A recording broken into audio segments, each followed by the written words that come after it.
আচ্ছা বন্ধুরা, বলো তো তোমাদের কোনটা বেশি ভালো লাগে, বিরিয়ানি, ফ্রাইড রাইস নাকি মিষ্টি পোলাও, চিলি চিকেন? তো যারা ভোজন রসিক তাদের আশা করি সব কটা রেসিপিই ভালো লাগে। আর যারা রেস্টুরেন্টে খেতে যায় না তারা বাড়িতে সবসময় সব কিছুই বানায়। তো আমার অবস্থাও সেম, আমিও চাই বাড়িতে ছেলে মেয়েকে স্বাস্থ্যসম্মতভাবে সব কিছু বানিয়ে দিতে। তো বন্ধুরা, কেমন আছো জানিও। চলে এসেছি আর একটা ভিডিও নিয়ে। তো প্রথমেই দেখে নিলে আমি আজকে চিলি চিকেন আর ফ্রাইড রাইস বানাবো। তাই প্রথমে ক্যাপসিকাম আর গাজরটা কেটে নিয়েছি, আর চিকেনটা ম্যারিনেট করে চিকেন পকোড়া ভেজে নিচ্ছি, আর অন্যদিকে রাইসটা বানিয়ে নিলাম। এবার করব ব্যাচে ব্যাচে পকোড়াগুলো ভাজতে থাকবো, আর অন্যদিকে দিয়ে দেব গাজর আর ক্যাপসিকামটা ভেজে নেব ফ্রাইড রাইসের জন্য।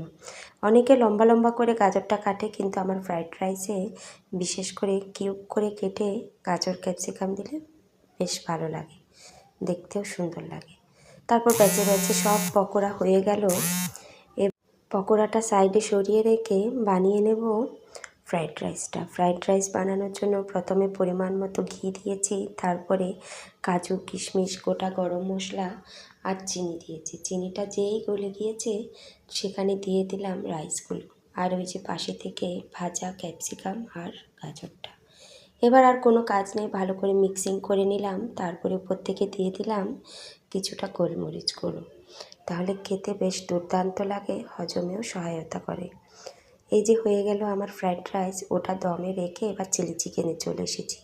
চিলি চিকেনে প্রথমে দিয়ে দিলাম কিমা করে রাখা আদা আর রসুন, তারপরে দিয়ে দিলাম ক্যাপসিকামটা একটু নরম হতে থাক।